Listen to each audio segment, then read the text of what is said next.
Nothing like starting out the season with some highlights. Push Bridge, Santan Foothills, I believe. Shout out to my guy BJ Media for taking care of his guy. Want to show some love to a lot of people that support me. Guys like the Papa Hiniosa, Mama Hiniosa over there at ALL.net. Feel like I don't show them enough support.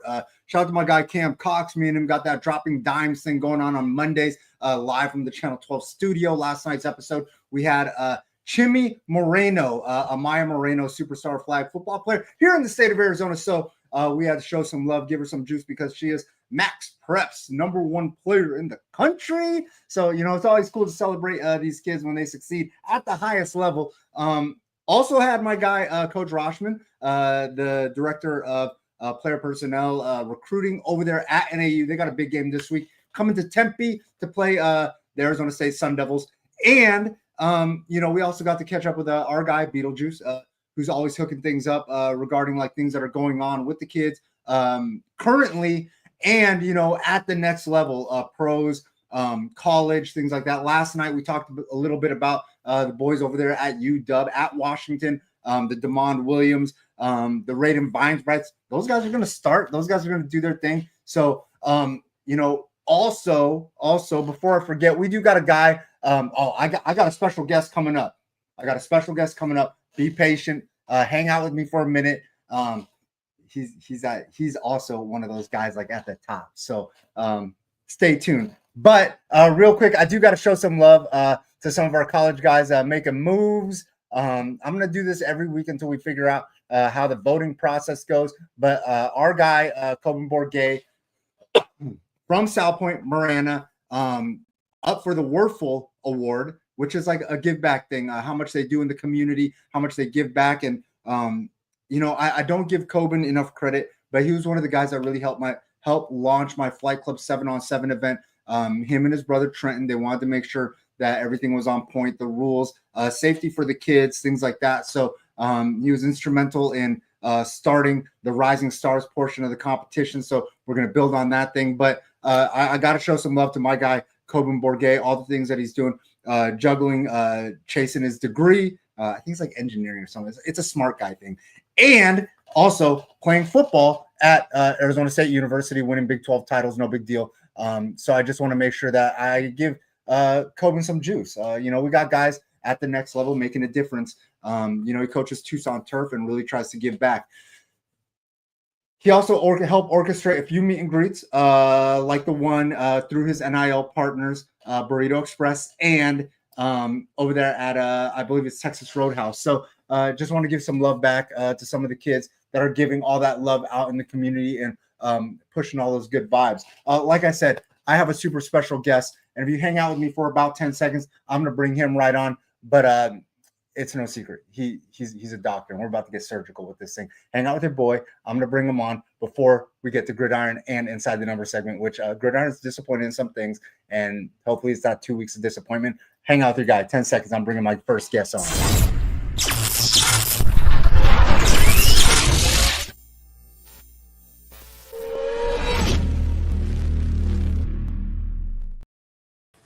Without further ado, the new king of the AIA, my guy Jim Dean, Dr. Dean. How you doing, man? I'm great, Chili. How you doing today? I'm doing good. It looks like you're still in the office working, though. What's up with that? Is it because it's big school football starting up? Yeah, I'm still in the office. It's a great week for us. We've got small school football started last week, along with golf, and this week we roll volleyball and big school football. And so it's a busy time, but it is a great time for us. Is fall your favorite season? I feel like everybody picks fall because of football and the big stadiums and things like that. Is fall your favorite season because of the football, or just because it's the start? Yeah, I would say it's because of the start, right? We have great sports in every single one of our seasons, but to kick the season off every year is just outstanding. And, it gets a little boring in the office in the summertime, just like it does in schools. We've got plenty to do, and we keep busy. But when everybody gets back and everybody gets rolling and we kick off the fall season, it's the best time of year. Hey, how's our buddy David Hines doing? I got to ask. David Hines is outstanding. I got to tell you something. He's been back to the office 3 times since July 1st, and he keeps coming back wearing shorts. And I told him the other day, if he shows up again wearing shorts one more time, I'm not letting him in the building. No more. Hey, I saw it. Like, hey, listen, I posted the picture on the app on Twitter, but I saw y'all at Waste Management. Like, listen, Yeah. y'all know how to take care of business, but y'all also know how to make time to do some of the fun stuff. Seeing you guys out there was such a treat because you guys was just walking around, taking in the golf and stuff like that. Besides doing stuff like that, what else do like you and Seth like? How do you make sure that the team at the AIA stays fresh? Yeah, so one of the things that we've started to do this year is, we're holding pitch meetings, with our media folks, and we brought on a new position this year, director of content and video production. We were able to snag somebody with extensive experience both at the NFL level and with CBS in the past, and so that's really upped our game. The quality of some things that we're putting out, video wise on social, on different pieces on YouTube, really has been elevated, and so.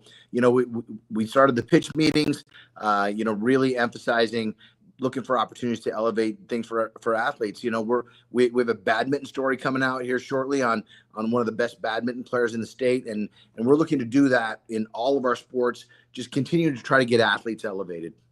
All right. Hey, look, I love that. Since you brought this up, tightening up things and advancing and doing some cool stuff. One thing that I think that you guys really got out the gates during your new tenure is the sideline application process. Yeah. I love what you guys have done. Background checks required for any media, camera guys, all that stuff. Anybody that has access to the sideline through the AIA. Otherwise, people just got to go through the schools. What led to that? I kind of feel like it's a little bit overdue. Is this something that like you and Heinz talked about privately over the last few years? And why was it so important for you to get out the gates and do this immediately during the start of your tenure? Yeah. So, Chili, my background is education, right? So I'm a former school district superintendent, school principal, district athletic director, coach, teacher. And last year during one of our playoff games at a neutral site, I saw the team celebrate after the game, and I saw a couple of folks grab kids for interviews and just duck into a hallway. That's a bad situation for everybody, right? And we had been just kind of bantering around a little bit the idea of this. I immediately went to the hallways and said, "Hey, you got to get back in here. This isn't, this is bad for everybody if this is the case." For sure. And the more we started to think about it, we're giving really unfettered access to those with a media pass to our athletes, and the majority of our student athletes are minors. They're under 18 years old, and so it's important that we add another layer of security to those who want to be involved with AIA media passes. We want to expand access to the media.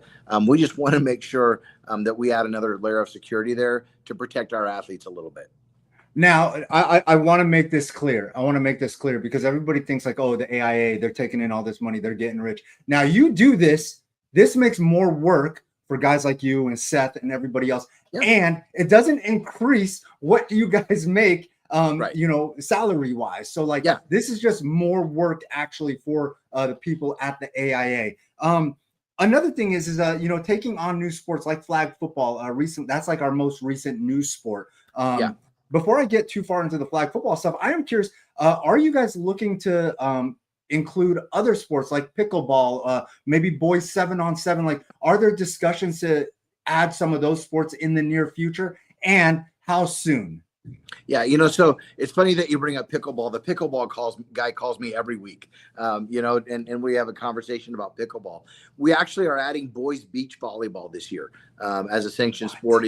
It's a fall sport, so it is up and running. And last year it was kind of a tryout sport, or let's see how it goes.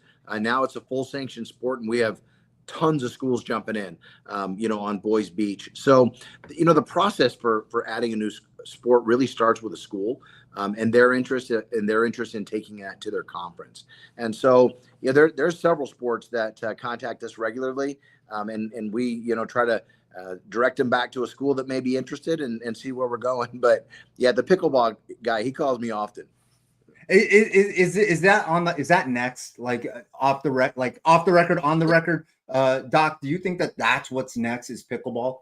I will tell you this, Chili, that one of the things that we want to be mindful of with our schools is adding cost to them, right? So school budgets are tight Mm, just in general, and so that we're always mindful of that. However, pickleball is pretty low cost sport to add. You yeah. already have courts. You have uniforms already for your tennis kids. And so it would be a fairly low cost sport to add. If I was going to guess and I had a crystal ball, I would say that that would probably be the next discussion. Hey, and when adding sports, another headache that comes with this, and this is just more work for our AIA guys that don't get an increase in salary when they do this stuff. Um, it conflicts with another sport. When we got flag football, when we got girls flag football, if I remember correctly, I feel like it started in the spring and then moved to the fall. And like it seems to be a conflict no matter where you put it, because if you put it in the spring, then none of the softball girls can play. If you put it in the fall, then it competes with boys football. How do you figure all that out? And like, what Yeah. were some of the challenges for you? Yeah. So the first thing I want to say is that we have a tremendous team here, and we have a team who understands that we get to work in high school sports and to provide great things for our schools and our kids. And so our team's outstanding. It doesn't matter what we throw at them; they're always up for it. But in terms of when do we play sports in which seasons? Flag football is a great example. Before it became a sanctioned sport, there were schools playing it in the spring. There were schools playing it in the fall. And when we looked to sanction it, fall made the most sense. And one of the reasons for that is that the dual sport athletes, those athletes who play more than one sport in flag football, they're typically your softball track kids. That's who is most often playing. And so it's in the fall for us. The fall is football season. Yeah. It's when high schools and colleges and the NFL play, and so that's where we put it. It makes perfect sense, and we've had tremendous partnerships with the Arizona Cardinals, with the Fiesta Sports Foundation, with AZ Family, and really continuing to promote flag football. It's a great sport, and it's exploding in our sport. Yeah. Hey, look, hey, flag football in Arizona is absolutely killing it. And then on top of that, like we have the Olympics coming. Like, how excited are you to have been able to kind of put flag football in right at the right time? Because Yeah. in a couple of years, the Olympics are going to start their trials and trying to put their teams together. Like Dr. Dean, like you got to be like super excited for all these young ladies that are now going to be a little bit ahead, because there's a lot of states that don't have flag football. Yeah, I think we hit a home run on timing, and like you said, Chili, this puts our girls with a leg up, towards Olympic competition and Olympic trials and those kinds of things. So we're very, very excited about it. We're also excited about the fact that this year the NFHS came out with the girls flag football rulebook for the very first time, and our own Tyler Saramelli in our office is the one who chaired that rules committee. And so it was Love it. important for us to have a really big voice at that table. And as a result, we were able to get a lot of the things that we do here in Arizona into that rule book. All right. Hey, look, we talked about a lot of the good stuff. If I don't ask you some of these questions, people are going to say, Chili, you're not doing your job. Man, one of the hardest things I know for the AIA, for you, for David Hines, for Seth, this transfer rule, the punishment, the sitting, things like that. I am living in California part time, where it's literally the wild, wild west, and more people hate it than love it in terms of like the open transfer policy, being able to transfer in the middle of the season, and you get a hardship for whatever. But how does this work? And I need to make this clear before I let you answer anything. David Hines and now Dr. Dean, they are not the judge, jury, and executioner on this rule. I need everybody that follows, pays attention. There is a board, a team that of ADs that actually discuss this, deliberate, and try to figure out what makes sense. So Dr. Dean, as we move forward in this part of the conversation, the transfer rule, the evolution of it. Now, if you're lower levels, you can transfer freely as long as you stay lower levels. What's next for the transfer rule that you see? We're always looking for ways to improve bylaws. Our schools are always looking for ways to make suggestions to make our bylaws better and opportunities for kids. But there are rules, right? And just like there's rules for every sport, there's rules that come along with, various components in our association. Transfers are one of them. I will candidly tell you, Chili, that we quite likely will pull the transfer committee together again, and probably start that conversation in September and see where that goes in the next few months. Is it in discussing this transfer rule? Is it harder because like Arizona being so spread out, like the people that live like in the schools in like the White Mountains, the more I guess rural communities, like it's different than being in the big city where there's like 5 schools in a certain area. Yeah. Does that make this more challenging because you want to try to have something that's straight across the board, but the board is very, very dynamic, if you will? Yeah, and our board is outstanding. And as you said, it consists of athletic directors. We also have a superintendent on the board, a school board member, members from academic institutions, and they do a great job. They have a tough 100%. job, a very tough 100%. job, and they do just an exceptional job with that. Each one of our schools has their own unique needs, and so it's important that we keep that in mind, as we move forward. But the hardship piece, the transfer piece, we tried to help parents this past spring.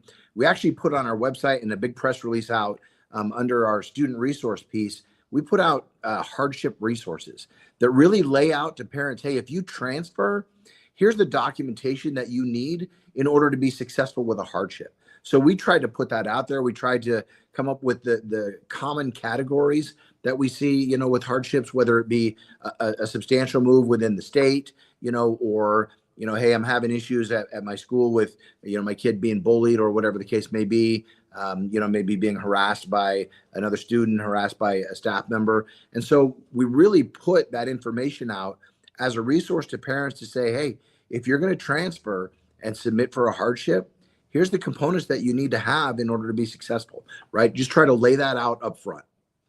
Hey, Dr. Dean, listen, man, I got my degree in education, and there's some other media members that I know that, have their degrees in education and have taught and stuff like that. One, what you do, I know is very, very thankless. Like you do it, it's a labor of love, just like David Hines did. I always worry about the burnout because like you do, it'll never be a perfect system. You do things one way, then everybody on the other side is going to hate it. And you do things the other way, everybody, like nobody is ever fully satisfied. You come up with an open division that's 17 teams. A lot of people love it, and then everybody that's not in it, they hate it. You come up with an open division that's 8 teams, and you pull teams from the 4A and the 5A. Some teams love it, and then other people in other communities hate it. How do you keep your sanity through all of this and try to find the middle ground of balance? Chili, I'm thankful for what I get to do every single day. I wake up and I get to come to a location where we get to help do a great job with high school athletics. And, when I left the superintendency and I talked with my school board, their comment back to me was, how can we keep you from this? You love high school athletics. And so I get to do that every single day. I wake up with that attitude, and I wake up with the fact that I get to work with a great team. I get to work with great media folks like yourself and the other folks that we talk with consistently, great athletic directors. And the best part of my job is going to games. I love to watch the games, but I love to watch the parents watch their kids play because the joy and the pride in their face, it's authentic, and it's just outstanding to watch parents admire what their kids do, and it just keeps us rolling. All right, hey, Dr. Dean, I really appreciate you hanging out, and I'm going to bother you some more throughout your career as a leader of the AIA. Hey, I will say this. Listen, I'm credentialed with CIF, and I've been out to Texas to see what they got going on and stuff. And this isn't bias. I live in California a little bit now. The AIA really does do it better than anybody else, and I know that there's a lot of tough situations that the AIA has to go through and deals with. You guys literally do this better than anybody else because I do believe that the structure and the rules that you guys put forth and making it as clear as possible, I do think that, it's way better than some of the other situations that are out there. So thank you so much for all that you've done and all that you're about to do. I appreciate that, Chili. And I would give a shout out quick to Ron Nichetti and Jamie Harrison, California and Texas, because they're awesome as well. They're good. They're good. I'm not trying to throw shade. I'm with Don't you. beat me I'm up. with you. And don't send them the clip. Don't No, send no, them the no. clip. But Absolutely hey, not.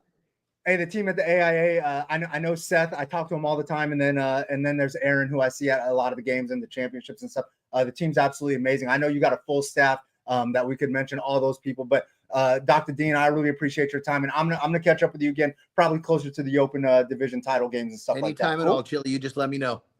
All right, my man. Take care.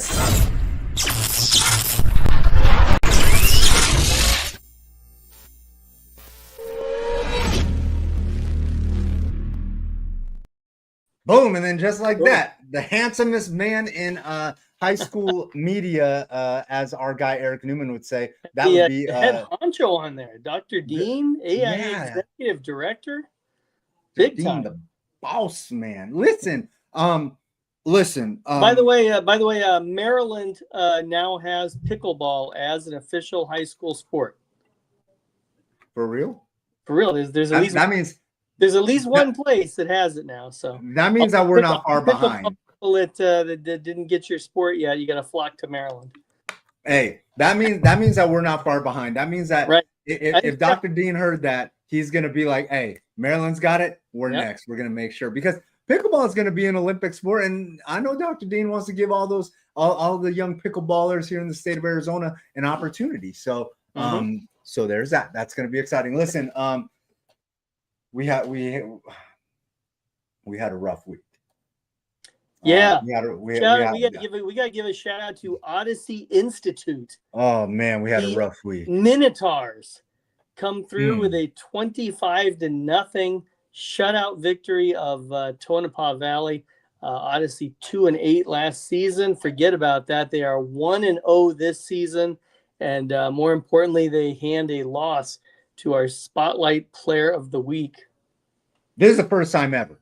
We were 13-0 last year doing this. So 2025 class already saying that they're the better class. So. We will try to get back on track. If it happens again, nobody's going to want us to pick them as the senior. Oh man, come on. There's no way. Listen. I mean, I don't want to make a bet on it right now, just because this is no shade on Odyssey, who's had some tough teams. If we span over the past like 7 years, they've had. I remember that. I remember that it was one year they had like a 2,000-yard running back. Yeah, they had a running back that could go. So like, I don't want to say that like I'm just stunned, but like usually, I was stunned. Yeah. I was doing the research to find a secondary thing that would confirm it because I didn't believe what I was seeing. I thought somebody was trolling. Yeah, that's what I mean. Yeah, I've seen that happen before too. So because I was at the Valley Christian game. Was that Valley Christian game? And somebody walked up to me and said, "Yo, Chili, you guys are Spotlight Player of the game. People monitoring our games for us. Look at that. Your Spotlight guy is getting trashed." I was like, stop. I was like, there's no way. I was like, what's the score? They're like, oh, it's like 24-0. I was like, what? Yeah. I was like, it's lies. There's no way.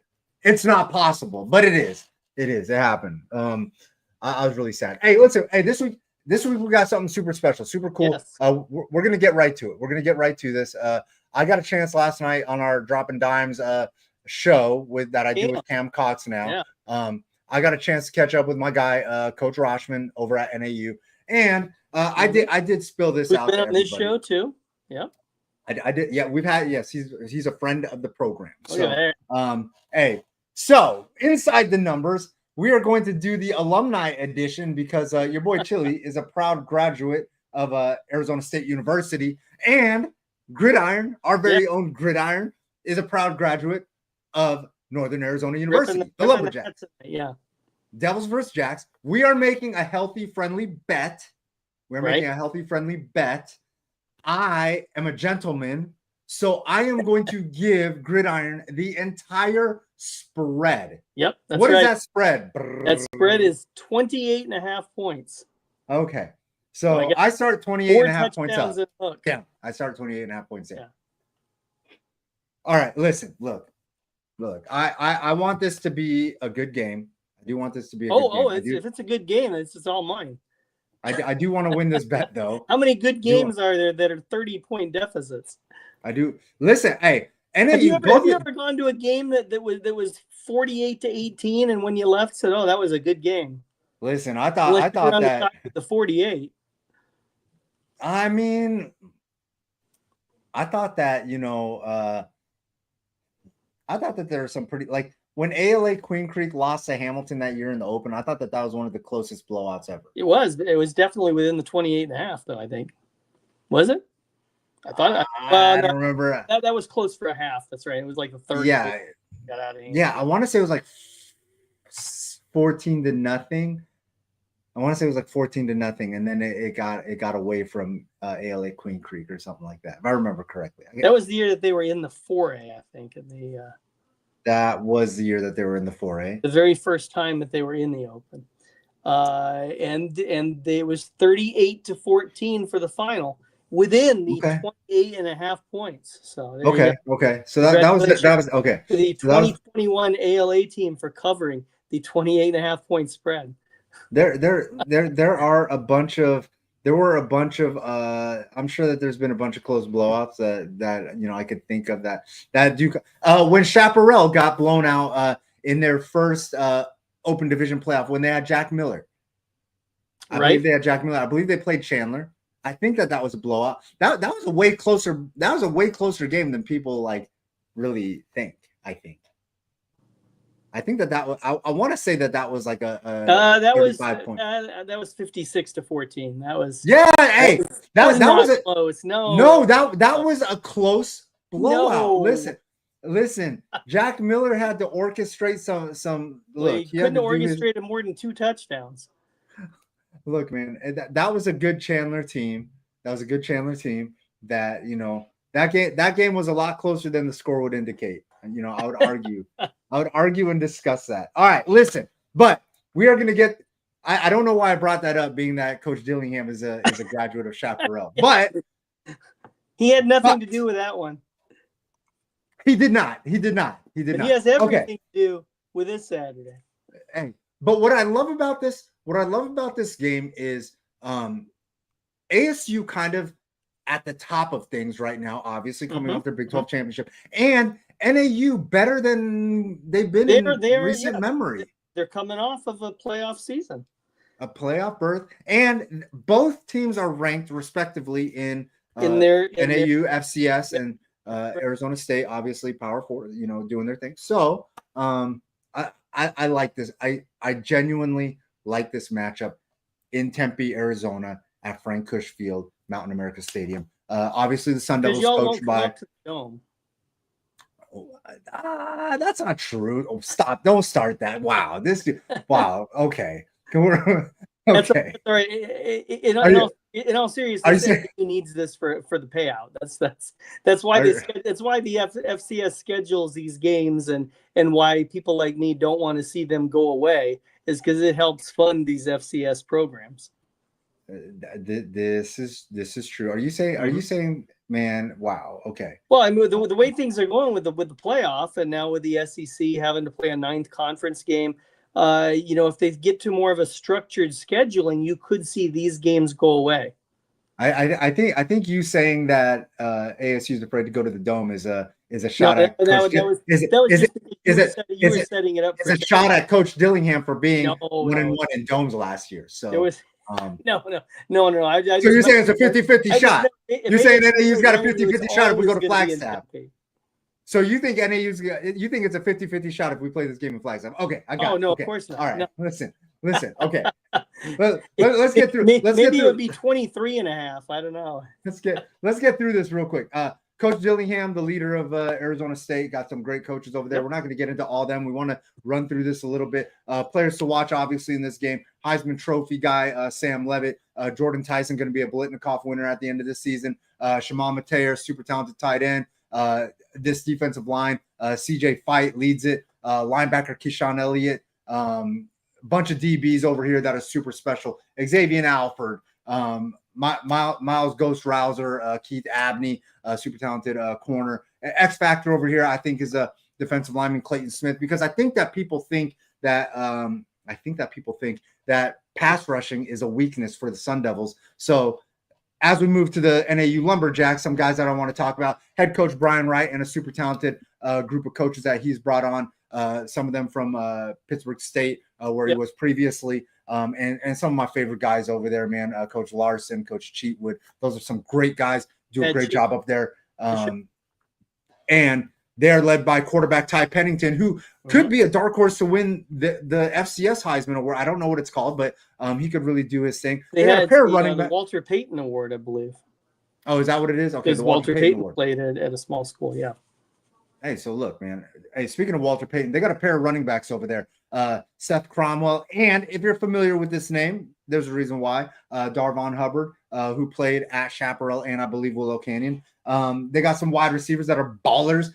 Colby Cassis and a wide receiver punt returner. This guy could make a difference in the special teams game. Straight out of Higley, my guy Isaiah Eastman, straight out of Higley, right? That's right. Offensive lineman Steve Akins. Look, man, it's going to be up to him to protect his guy and lead the trenches over there. His offensive line group.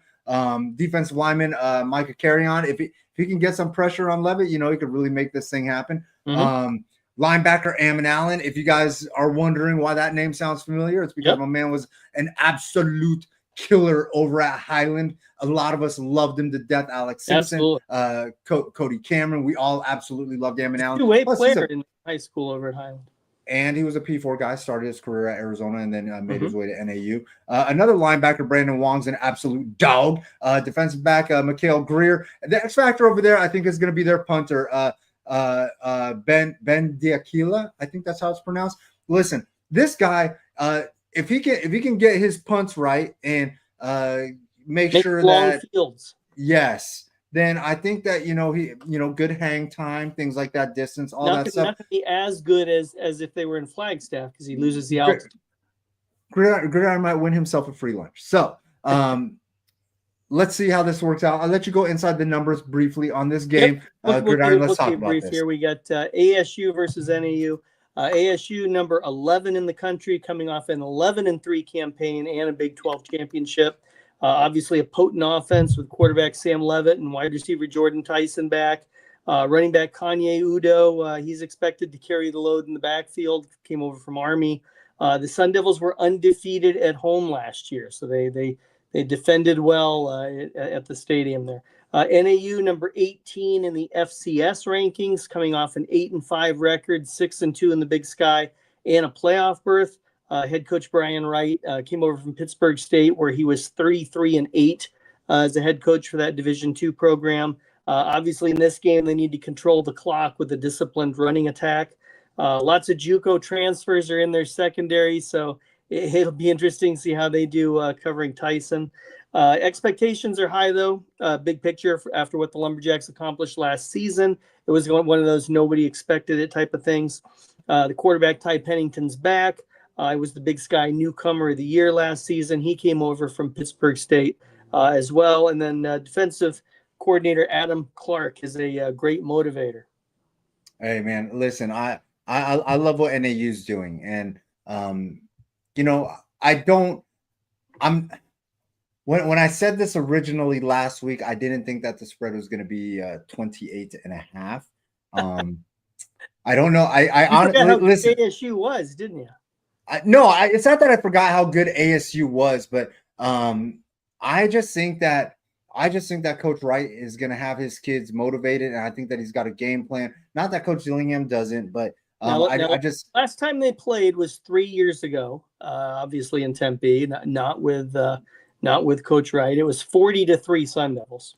Yeah, but when you put a number, not with Coach Dillingham either. So yeah. when you put a number like 28.5 out there, like I just feel like ASU has everything to lose. 40-3. Yeah, but Herm Edwards couldn't win any other games like that. So there's that. Anyways, there's that. But I'm super excited. Listen, I love that NAU's coming to town, and this is gonna be great. And I think it's gonna be a lot of fun regardless. So it creates an opportunity for me and Gridiron to talk about a college game, because we don't usually, although we are going to talk about another one coming up here soon. But Gridiron, this is going to be some good fun. 28.5 points. losers buying lunch. Most likely going to be some Balco's Deli or something like that, because that's like the official like meal of the program. Apparently, thanks to Beetle and me and you and things Still like that. waiting So on that sponsorship, aren't we? yeah, we need them to hook that up, because shoot, me and Beetle spent like $80 over there, and anyways, Beetle's young. He can pack it down. no, he couldn't. He almost went into a food coma on the spot. Oh, we'll talk about that later, because Beetle's going to jump on the show a little bit later. Hey, we're going to move forward though. We are going to move forward, and we are going to get into some high school football, because that is our shtick over here. On the two-piece, my guy Gridiron Arizona, always going inside the numbers, the most popular segment in high school football. And the first game that we are going to talk about is this game over here, taking place in Levine. Levine is lit, and I'm super excited to talk about these guys. Cesar Chavez, Desert Vista. Love what Coach McSpadden is doing over there. I feel like he's been given, if you will, a longish leash to kind of get this program on track his way. And I love the way that he's going about it. He's got some special players over there, one of them being Kyler Drunaski. And I think that the running back athlete he's capable of so much. A couple guys that I want to just mention on the Desert Vista side, quarterback Seth Hansen, wide receiver Kale Moore, offensive lineman Cole Graber. They got a defensive lineman over there, Armando Dominguez, a linebacker Andrew Hoyt, and then a ton of DBs over there that can get after it. Elijah Toms, who I think could be special. Braylon Edwards, ball hawk, and Andrew Shaw. These guys are going to be hungry to prove that McSpadden is getting things done in his tenure. On the flip side, defending the home turf, Coach Chandler Hovick and his guys, they've had some guys get out, but Coach Hovick has decided that he's going to take the approach of, I want the guys that want to be here to be here. So I love that approach. He wasn't throwing any shade at anybody else. He just wants to talk about his guys that are here, and he doesn't want to worry about the guys that moved on. Kind of what Dillingham. And Coach Dillingham, he always wishes his guys the best. Listen, this guy's going to be great, going to be a great player for you, and for your fans. Coach Hovick, super high on Mason Penrod, who I think is a stud. I watched him do his thing versus Chandler last year, super composed, and I think that he's ready to lead these guys. He's got a super talented running back, Ferris Jenkins, who Coach Hovick's super high on. Offensive lineman Josiah Gandy's really showing off that he can be a monster. Linebacker Tyus Graves, defensive back Tyvis Spencer. This kid's an absolute problem. I absolutely love watching him work. Defensive lineman Bryce Moore, defensive back Nevin McClain, and defensive back hybrid Curtis Johnson. He's going to have to do his job and get after Seth Hansen. Gridiron, I'm going to let you go inside the numbers on this matchup here and talk about these guys and talk about the numbers that we can look forward to and see if we can make sense of something. We got Desert Vista at Cesar Chavez, a 6A matchup. Very even matchup. If we look at the Max Preps preseason rankings here, they have Desert Vista number 49 in the state of Arizona and Cesar Chavez number 50. So they got them as close as you can get with two teams. Desert Vista 2-8 last season, ranked 26th in 6A. Their last playoff season was in 2021. Head coach Jake McSpadden in his second season with the Thunder. They have 6 offensive starters returning, 9 defensive starters returning. So it was a very young defense last year, and they got a lot of guys back. For Desert Vista, it's the same head coach back for the first time since 2020. Think about that. For each of the last 4 years, they've had a first-year head coach. Senior class with this Desert Vista group. We'll look at 3 of them here. Running back Kyler Drunaski had 605 yards rushing and 8 touchdowns, averaged 6 yards per carry. The quarterback Seth Hansen's 2,721 passing yards and 24 TDs in the 10 games. Linebacker Andrew Hoyt led the team with 115 tackles and also had 4 tackles for loss. For Cesar Chavez, they were 7-4 last season, made the 6A playoffs. They were the 13 seed. The last time they played Desert Vista was in 2022. So 3 years ago, it was a 46-36 win. Very entertaining game. Lots of points on the scoreboard there. Head coach Chandler Hovick in his second season with the champions. They bring a lot of guys back too. 7 offensive starters and 9 defensive starters back for them. So again, similar situation. It was a young team for them as well. We'll look at a couple juniors. Running back Ferris Jenkins, 891 rushing yards last year and 6 TDs. Mason Penrod, the quarterback, had 1,347 yards, 13 TD passes, and 6 TD rushes. And then defensive end Amari Bell is a senior, had 54 tackles and 7.5 sacks last season. This game will be at Chavez, which is in Levine at 39th Avenue and Baseline, Friday night at 7. Hey man, I like this matchup. I didn't know that they were ranked that closely to each other, but I do like this matchup for both of these teams to try to get things on track. Look, Cesar Chavez did have some guys depart the program, and Coach Hovick is just rolling with it. I reached out to him to discuss, hey man, you got some guys leaving the program. What's going on? And he said, listen, those guys are going to be great wherever they opt to go. But I'm going to focus on my guys here. So let's talk about some of these guys here. So I respect that. I was like, that's cool. Let's do that. This defensive back. Coach Hovick played at Cesar Chavez. He did. He was the homecoming king when he got the job there. So he was quarterback. Yeah, he was. He was also homecoming king back then, I think also. Mm-hmm. I'm not sure, but I'm pretty sure. So listen, I think this defensive back Tyvis Spencer is as special as they get from Cesar Chavez. So I'm super excited to see how he's able to get loose. But if they can't contain Drew Nasky, it's going to be a long night. If Drew Nasky gets, I call him Drew Nasty because this kid is absolutely a problem. I've been watching him since his freshman year. So this kid is going to. And Hansen threw for 270 yards a game last season also. So they're not solely, it's a pretty balanced offense. Yeah, Kale Moore is gonna try to score more. So we'll see how this thing works out. Listen, they're going to Chavez. I think that Chavez might have the home field advantage, and that might be worth something. I love Mason Penrod, and I think that he's absolutely special and is going to be a great quarterback. Hovick cannot stop singing his praises, not just because that's his quarterback, but this is a kid that he's always excited to talk about. So I do worry that this game's going to be close. I think a close game favors Desert Vista. I think I'm gonna take Chavez. I'm gonna take the home team in this one though. Give me Chavez to escape with a victory. Okay. I look at Cesar Chavez. They started 7 sophomores on varsity last season. And I think that experience coming back will help them. I think it's going to be a close game also. And I am going to agree with you and go Cesar Chavez 28-24. So not quite as many points as that 46-36 game, but should still be an entertaining one. Dang, and this is where like when I say escape, I think that they're going to have to escape with like a 14-point victory, but 28-24, like You think 30-point games are close? Sometimes there's been close 30-point games. We'll discuss that later. By the way, in that game, Chandler led 36-7 at the half.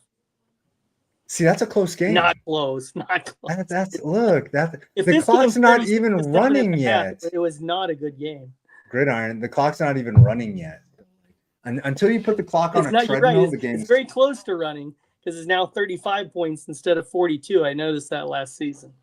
Listen. Shap was still in the game. There were a couple Jack Miller touchdown passes away from pulling that thing out. So I think the problem was on the defense that night because that was a pretty unstoppable Chandler team.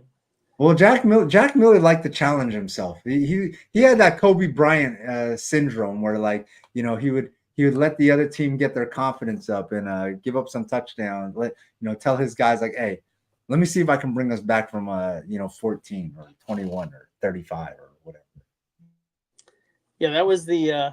But you never know. That was the Chandler team that won the very first Open against Saguaro in a 42-35 game for the championship. That was all right. It was also the Chandler team that hung 84 on Perry during the regular season. They did that on purpose. Remember that one? They definitely did that on purpose. All right, hey, big matchup taking place. But first, are we gonna come back to that and do the other thing? We're gonna listen. We're gonna get back on track. Hey, look at there. There's our scoreboard. Oh, we're gonna get to that in a minute. We're gonna get to that after. Well, calm down, baby. Calm down. All right. First things first is we're gonna get to this. We're gonna get back on track with this thing. Inside the number spotlight. Hey, we're gonna get back on track.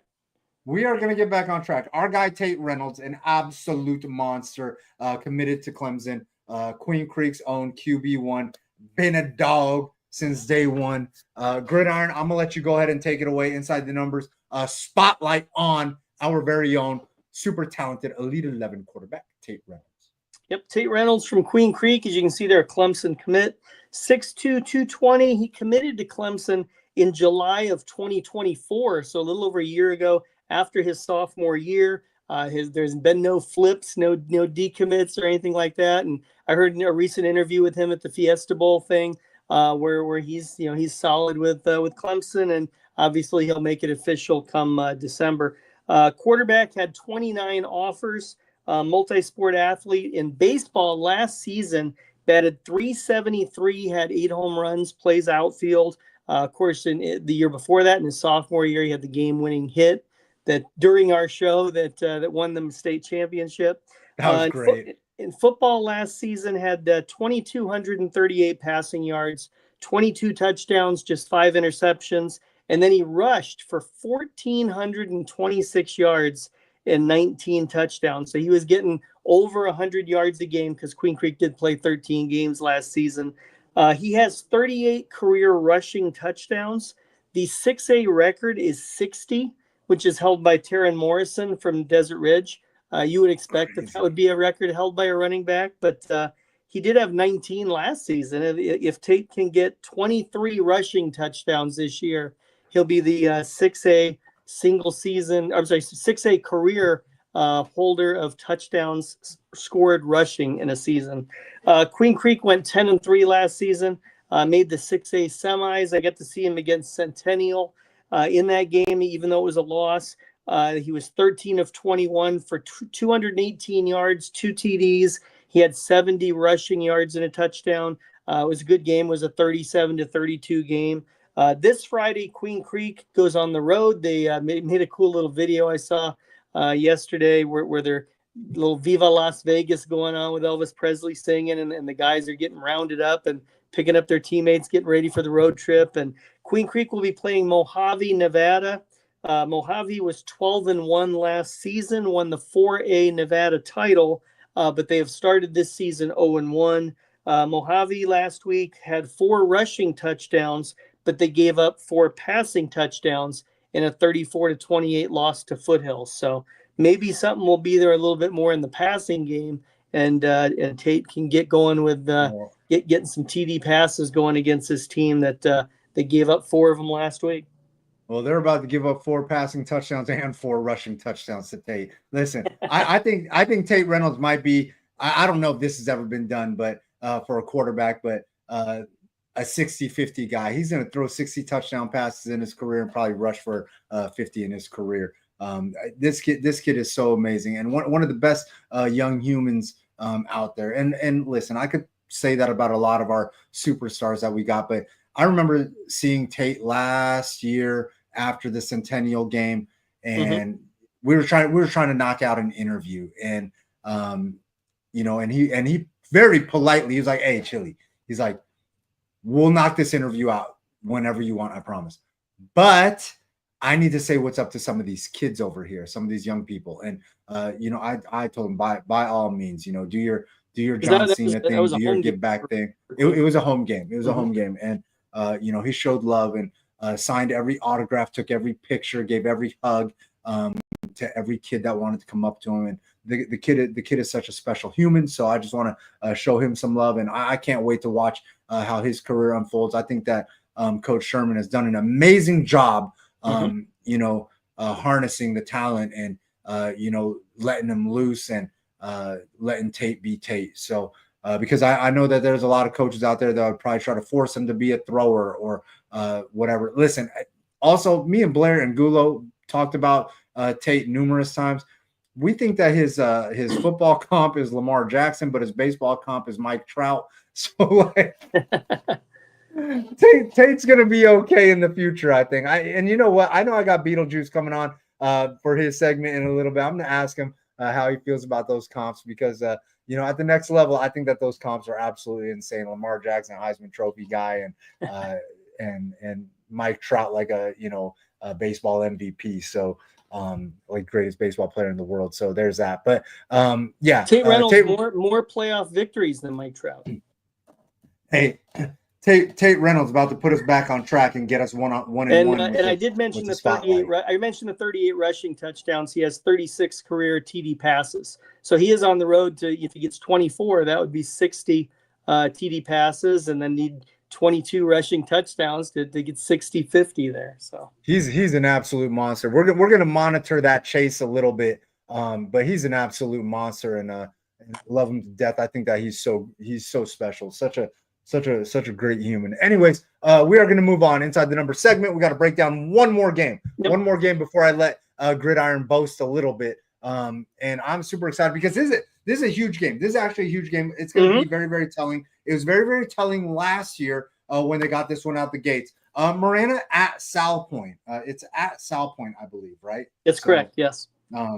Marana, coached by Philip Stewart, and some players to watch over there. Colton Coco Meyer. We always use the nicknames for our quarterbacks. Most of the guys, because Baby Draco was your favorite running back ever. So yes, we always try to use the nicknames. Running back Jeffrey Smith. I believe it's Jeffrey Smith III. He's an absolute dog. Wide receiver athlete Sean Roebuck. Baby Roebuck. Defensive end, outside linebacker Hayden Utley is an absolute problem. Linebacker Greg Webb. Defensive back Wyatt Berry, and there's a defensive lineman, Justin Elder, for Marana. These guys up front. The defense, I think, is so solid. So this game, I think, is going to be kind of interesting.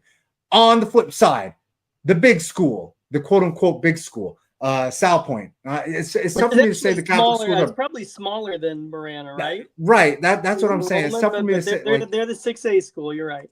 But they are the 6A school. So they're the quote-unquote big school. Coach Ryden, a defensive mastermind over there. Absolutely love Coach Ryden and what he does. Love what he's doing with the program over there. He's got a stable of quarterbacks. He's got two quarterbacks in particular, Matt Avalar and Race Alvarez. Both of those guys get in a little bit and get some work done. Running back Charles Chaney, defensive tight end Isaac Moyle. He's got some athletes over here that can go. Wide receiver athlete RJ Gorey is absolutely special. Offensive lineman Josh Meisner. Defensive lineman Noah Banye, who I've seen at some national camps this offseason, has been absolutely fantastic. Defensive back Axel Martinez. Defensive back Alan Dion. And they got a pair of young athletes over there. David Rushing, younger brother of Elijah Rushing, and wide receiver athlete Kendron Bourget, who I think is a safety long term. But both of these kids absolutely special. I watched both of them since their freshman year. 2028. Okay. Kendron is a stud. Okay. Just like his older brother's a 7-on-7 wonder kid, but the kid is an absolute natural. Like, I love watching him during sevens. I love watching him line up as safety. He sees the field so well from the defensive perspective. Like, it's like his older brother was a quarterback and he just knows what these quarterbacks are going to do. I don't know. It's just weird. And it's like his older brother was a wide receiver and he just knows the tendencies of some of these receivers. Anyways, and then there's David Rushing, who I absolutely love. I think that this kid is so special. Gets some run, I believe, at some of those offensive athletic positions, running back, wide receiver, things like that, slot, whatever. But I think that he's a DB long-term, an absolute clamper when he gets the opportunity. So this matchup, super intriguing. I'm going to let you go inside the numbers and really break this thing down a little bit further and maybe give me a better sense of who I'm going to pick. Well, because we don't like to leave questions unanswered, Sal Point enrollment 1,300. Marana is about 1,000 more than that. So, but Sal Point is the 6A school because they've had the success and gotten moved up quicker. Marana's in this division here in the 5A for the next 2 seasons. If they continue like they did last season, this will be a 6A matchup in 2027. But we got 5 at 6A Sal Point Friday, 7 p.m. in Tucson at South Point Catholic, which is at Copper and Cherry. For those of you familiar with Tucson, it's basically it's pretty close to the U of A. Marana 10-1 last season, made the Open Division, defeated Sal Point 27-24 to Open last year. Head coach Philip Stewart in his 5th season. Quarterback Colton Coco Meyer, the senior, 3,687 passing yards last season in the 11 games, so well over 300 yards per game. Had 30 TD passes, 74% accuracy. Dangerous when he rolls out. He's committed to Jamestown in North Dakota. Linebacker Hayden Utley is a senior, 80 tackles to lead the Tigers, had 13 sacks, which also led the Tigers. He's committed to CSU Pueblo, Division II school in the Rocky Mountain Athletic Conference.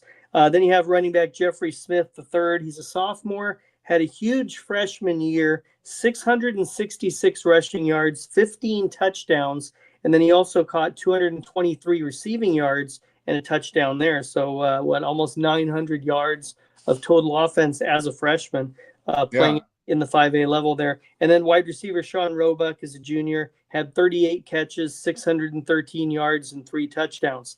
Sal Point was 8-3 last season. They were the number 5 seed in the 6A, made the quarterfinals.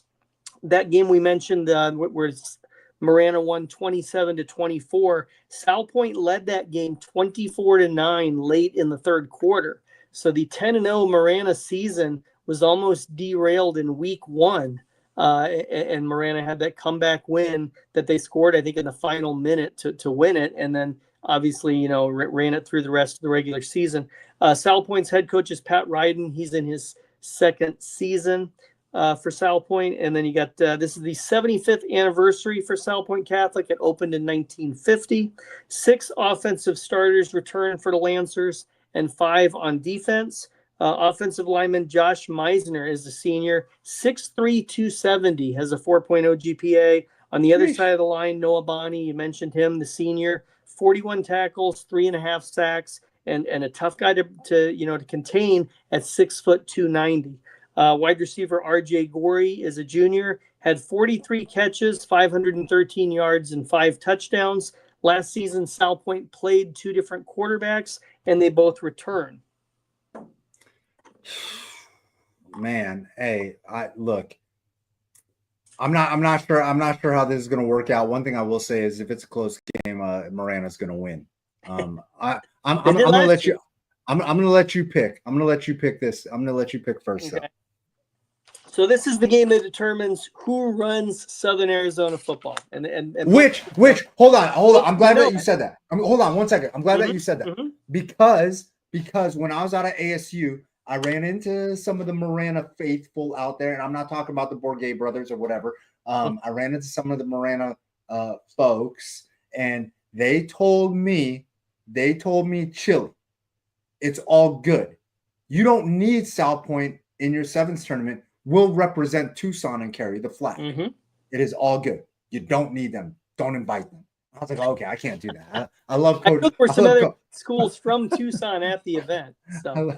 I love Coach Ride. I think that he's absolutely a gift. So, and Matt Avalar definitely needs to be in this as this race. So, but anyways, and I want to see RJ Gorey in that game that we mentioned too about Marana having to come back from a 24-9 deficit.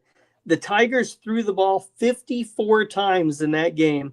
Had 264 yards. So you got Desmond Roebuck. You got to throw that thing. Yeah, and they did. And Roebuck had a lot of catches, and it spurred him on to what ended up becoming a Gatorade Player of the Year season for him.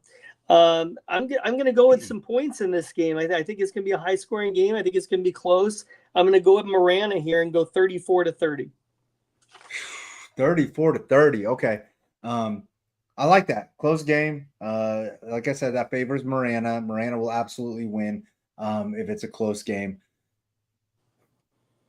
I just don't know who gets the assignment on Sean Roebuck. Listen, as special as Desmond was, I've had conversations with Desmond when, he's a junior and going into a senior year and stuff, where he told me, he's like, Chili, make sure you keep an eye on my brother. Yep. he might be a little bit more athletic than me. He might be a little bit more athletic than me. And if you can imagine that, like, wow, a And little bit it more was his athletic junior than year Dez. that he set the single season record for receptions in what was an 11-game season for Marana. I like Miranda too. I like Miranda too in this game. I do like this game to be close. I don't think that Miranda's going to let this game get away from them. I think that Jeffrey Smith is an absolute dude, and I think that they're going to find a way to feed him and get Roebuck the ball, get Sean the ball. Coco, he's gonna be dealing. Man, I love Coach Ryden, and I think that they're gonna figure something out defensively, but you got to settle on a quarter. I think you have to settle on a quarterback to win a game like this. So I just don't know how to. And they may have already settled on one. I just know what they did last season was they had. I'm going to try to pull it up real quick here, because the amount of attempts that they both had, it wasn't like one guy kind of filled in once or something like that. Yeah, I don't know, man. I'm gonna go. I'm gonna go with Miranda. They had Avalar had 93 attempts and Alvarez had 130. So they combined for 15 TD passes. But Who had more rushing yards? Who had more rushing yards and more rushing attempts between the two of them? Yeah. Well, Avalar is a runner. He had 292 rushing yards and 5 rushing TDs. Alvarez more of a drop back passer. He right. But how many attempts? Yeah. I'm trying to figure out. Avalar would be more the dual threat. Yeah. No, for sure. Okay. Yeah.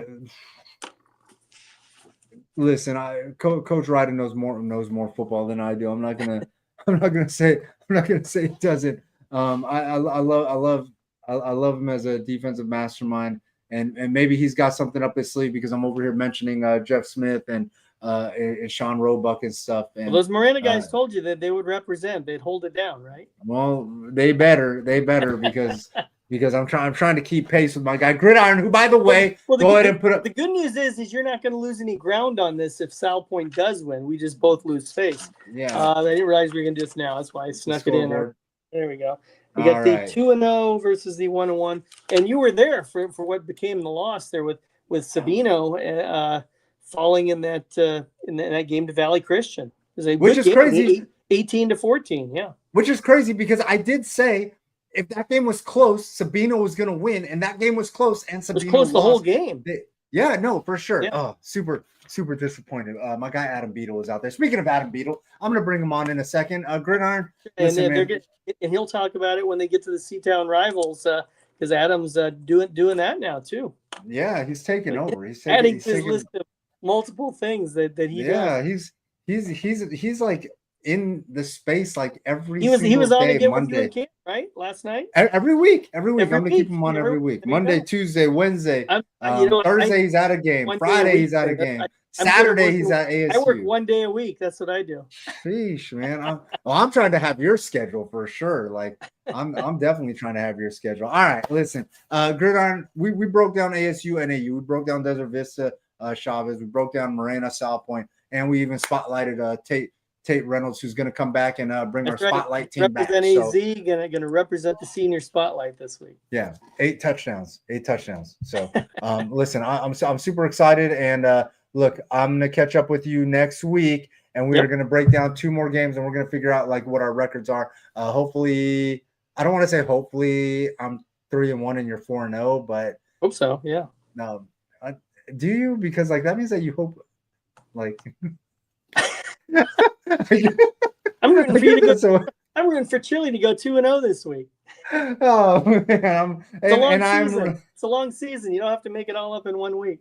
Well, I'm rooting for Chile to go 3-0. That way, I get free lunch. So there's that. Anyway, I forgot about that game. Yeah.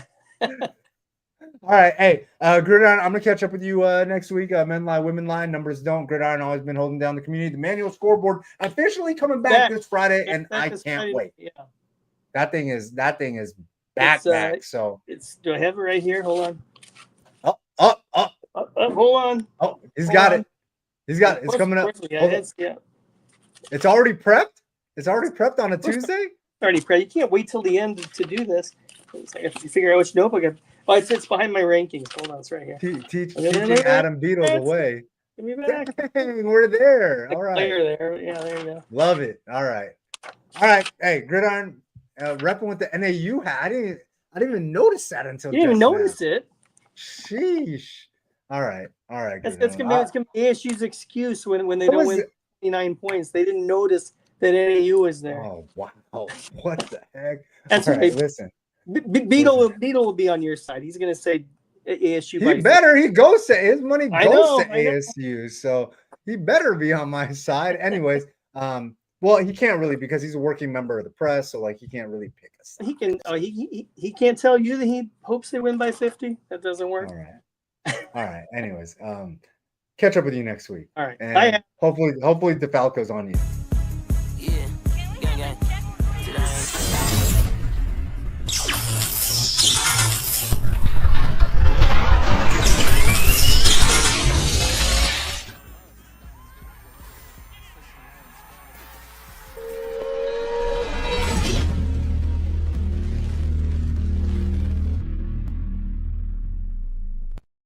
Shout out to our guy, BJ. Look at that. Providing some Push Ridge, Santan Foothills highlights and showing some love, trying to, support his guy while I support all the guys. So without further ado, Beetlejuice. And just like that, he appears. The one and only Adam Beetle. And we're going to talk about some things that we didn't quite get to during the Dropping Dimes segment that you own. So the Beetlejuice segment makes its return. This is like the remix. Tuesday's a remix, and we cover whatever we didn't get to cover on Monday. So something that you did want to talk about. I'm going to get into one thing first, and then I'm going to let you get into the other thing. The first one is we got some local guys making a splash in the pros. One of them is my favorite, not my favorite, but one of my favorites, Chase Lucas. Officially made the 49ers 53-man roster, spent some time with the Lions, ASU legend, Chandler legend. Your thoughts on this one? Are you surprised at all? I don't, honestly, because I think this is where Chase Lucas should be in his point in his career. I think you look back to ASU and the time he spent there, and I think that it's, he was there for so long, right? He stuck it out. He got developed. And I think when he came out of ASU, there were still a couple parts of his game that, weren't quite NFL ready yet.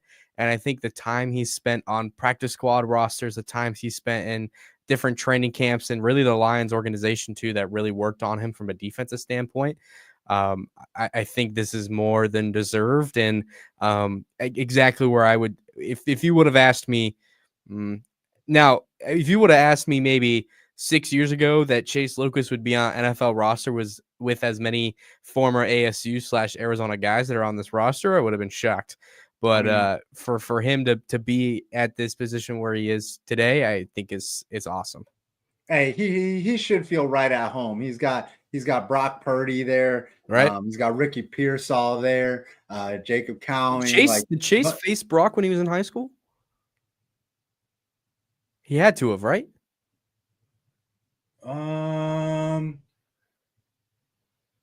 That's a great question. Chase was class of.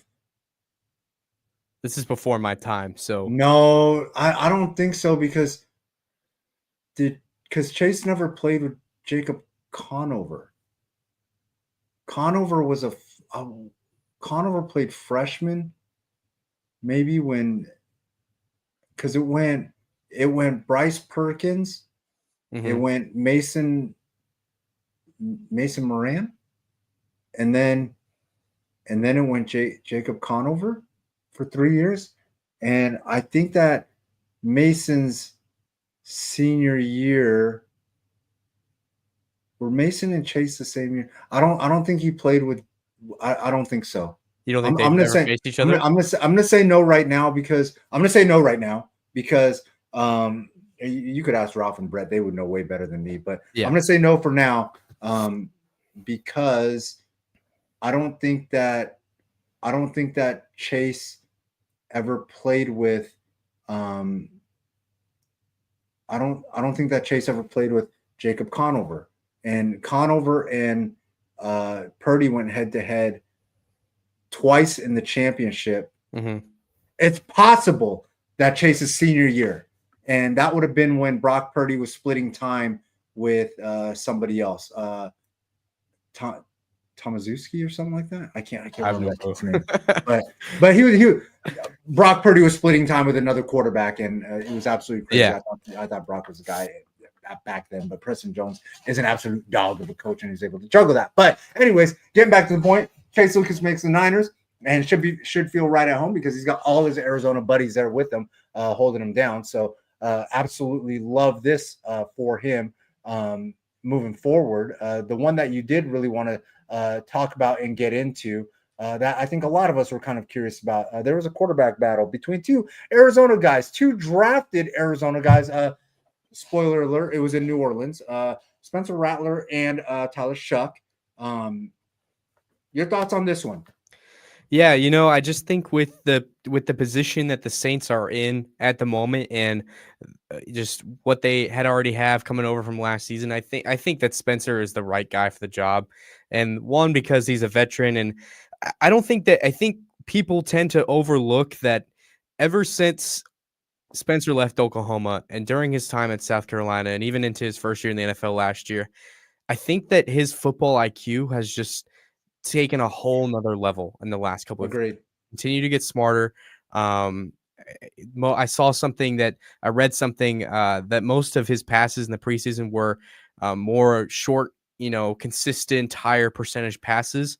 And, I think honestly that is probably what won him the job because, I don't think you always have to be the big time playmaker. And I especially think with this situation that the Saints are in right now, having someone that's reliable, can get the ball out fast, can quickly find his wide receivers, but also, Spencer's got good enough legs that he can roll outside of the pocket and try to make something happen on Always. the run, or just, if he needs to pick up, 6 or 7 yards, he can, just use his legs and get there. Man, hey, listen, I've been watching, following, and communicating with Spencer for a long time. Kid's an absolute special human, also not unlike Tate Reynolds, who I brought up earlier. But this is a guy that I think, like you brought up, after he left Oklahoma, that's when he really did his own growing. Yeah. That's when he really matured. That's when he really started to figure out how to tie the game of life in with the game of football. Yeah, I had a conversation with Coach Zepke a couple weeks ago, and I kind of talked to him about it was right after Spencer had got named the starter for the first preseason game. And, I was just talking to him about how cool that was just to see that and to see him getting some spotlight. And then we really just kind of talked about, he really just told me about how much he's just seen, like you mentioned, so much maturity and so much change in Spencer. And he couldn't stop raving about just how excited he is and really just how proud he is of him. And I think Spencer has taken his game to a whole nother level. And I also think that he has one heck of a coordinator in Kellen Moore to kind of lead him in the right direction. I don't think people truly understand how smart Kellen Moore is. And I think you look back. I think people have an idea. I respect a lot. I respect the heck out of Kellen Moore and just his decision to, realize that he probably wasn't gonna, make it so much in, the NFL being a player. And so he said, all right, let me jump into coaching. Let me get going. And I think he's just got so much knowledge about the game, and it's exactly what Spencer needs. So I'm really excited to see what Spencer does this season. No, for sure. Hey, listen, short leash, long leash. How do you think that this is really working out for? How do you think this is really going to work out? Do you think that Spencer's going to get the opportunity to make mistakes and figure this thing out? Like, because I don't really think that that's what's been going on early in his career. I think that this is a time that is it going to be short leash, long leash? Like, what do you think? Yeah, I think there's such a reputation with Spencer's name and who he was a couple years ago and just his character. And that, again, goes back to the point that I think he's really developed and he's really changed and he has a little bit of a different mindset. And so I think obviously any NFL starting quarterback, especially for how young of a quarterback room the Saints have, like you got to think Spencer's a starter, likely Tyler's the backup, and then a guy like Jake Hayner, who is only the exact same years removed of college football that Spencer Rattler is. There's just so much, that room is just so young.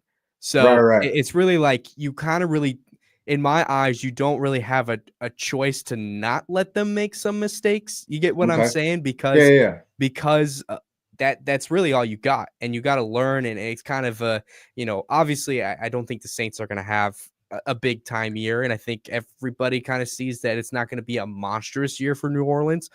But I think if they can kind of figure out some of those situations at quarterback, and if that does start with Spencer, and if it's not Spencer, then hopefully Tyler can come in and prove that maybe he can do this thing, that New Orleans can kind of kick back into gear and become one of those top playoff teams once again. Okay. Before I transition into another question regarding another player, what do you think about New Orleans? I love New Orleans. I was there this summer, right? I know you were there. I know you love New Orleans, and I know you love the beignets and the crawfish and the jambalaya. Cafe Du Monde, man. I could go on all day about Cafe Du Monde.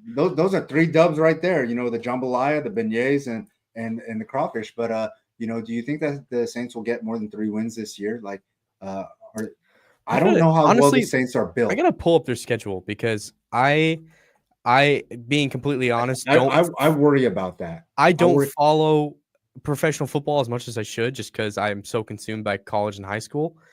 But like I they have a tough schedule. Like I'm looking their first few games, like the Cardinals, the Niners, the Seahawks, the Bills, the Giants, the Patriots. I think is a winnable game. Get the Bears. I think the Bears are going to be way more improved. I think looking at this, like they play the Panthers twice, obviously because they're in their division. Play the Jets. You play the Falcons, which I think is just a 50-50 game. Like I think it's reasonable to say that the Saints could get 3 wins this year. Okay. I just worry. Look, it doesn't matter if it's Rattler. It doesn't matter if it's Shuck or whoever, or Brady or whoever you want to bring back in the prime of their. I just don't know if anybody could get 3, 4, 5 victories out of the Saints team. That's what I worry about. And because of that, there's going to be mistakes made at that quarterback position. Right. It's unfortunate. But you look at that situation, and maybe some of those wins aren't necessarily the quarterback's fault. Like Spencer could have an amazing game, throw 200 yards, 3 touchdowns, no interceptions, 75% completion percentage, and the Saints could still lose by 2 scores just because their defense couldn't hold it together. The ball or whatever. Right. All right. Another question now. Jumping back to your high school roots a little bit. Word has it that Brendan Rice was released, and I am wondering your thoughts. Maybe the Cardinals could bring him in. They need somebody to pair next to Marvin Harrison Jr. anyways. Brendan Rice, we love him, and we know the Cardinals love local products. Yeah. Your professional Adam Beadle opinion, Brendan Rice to the Cardinals. Possibility? Like, what do you think? I don't think that there's room for Brendan Rice on the 53-man roster just because of the talent they have. You got to think Marvin Harrison Jr., Michael Wilson, Trey McBride. There's just so many pieces of this Cardinals offense I think they've been working on for a long time. And I think they kind of have the foundation of what they want and the people to go along with it. I say that because Michael Wilson is probably one of the biggest steals that the Cardinals have gotten in a long time. He's not your star playmaker, but he's that guy that'll go out and give you valuable snaps and catch the ball when he needs to. I of course would love for the Cardinals to sign Brendan Rice to the practice squad and have that opportunity to. I believe that Brendan Rice belongs somewhere in some capacity, whether that's on a roster, on a practice squad. I think that Brendan Rice playing football on an NFL team is a good thing. Okay. All right, bet. Adam Beadle, I really appreciate you hanging out the Beetlejuice segment where my man Beadle gives us all the juice regarding a bunch of different things twice a week. Dropping dimes. He's got his own segment. And then Chili's 2-piece. Beadle, I'm going to catch up with you later on. I know you're super busy, and I want to give you time to breathe and eat and do all the cool things that somebody your age should be doing. So I'm going to let you get up out of here. And I'll see you at one of these games. I know that Thursday you're doing Cactus Shadows Desert Edge. Yep. Oh, last question. High school related, because I got to tie this thing in. 3 games. Cactus Shadows Desert Edge. Mm-hmm. We know the favorite is Desert Edge. Mm-hmm. Basha Brophy. We know Mhm. the favorite is Basha. Mm-hmm. Liberty Mountain View. We know the favorite is Liberty.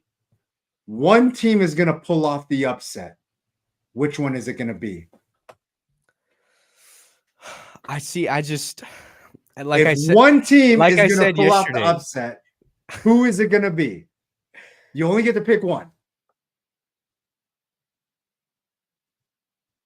This is just a guess. Not guaranteed it's going to happen. But who do you see breaking the headlines and us reading stunner? Cactus Shadows. Woo! Okay. Hey, Beetle, with that one, I'm gonna let you go and have fun talking to Jacob Saliga later. All right. Oh, I will. I said what's up. Absolutely love the guy and doing great things over there at Desert Edge coaching. So Beetlejuice, and just like that.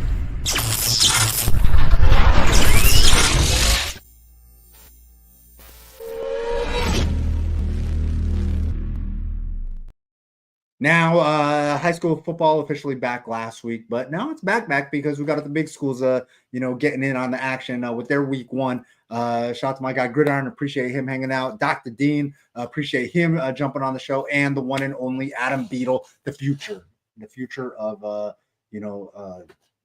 all media stuff, the multimedia journalist that's absolutely killing it and working every day. Your boy Chili, I'm going to make my way out of here. Shout out to BJ Media, K Visuals. Everybody else has been showing their boy love. ALL.net, Recruit ID. Make sure that you take care of all those people. Burrito Express. And Detroit Coney and Grill. Make sure that you guys stop by. Go grab yourself a chili dog, because you never know how I'm going to work this sponsorship. Your boy Chili, at Just Chili, Instagram, Twitter, Snapchat. Holler at you guys. Just Chili TV on TikTok, YouTube. Really trying to figure out the TikTok thing and if it's going to stick around. Other than that, Forks Up Forever. If you're at the NAU ASU game, tap in with your boy. Sideline sightings coming, Devil's Digest, and I got the habanero hot takes featuring Hold Rubino coming up next week. Your boy Chili, out of here.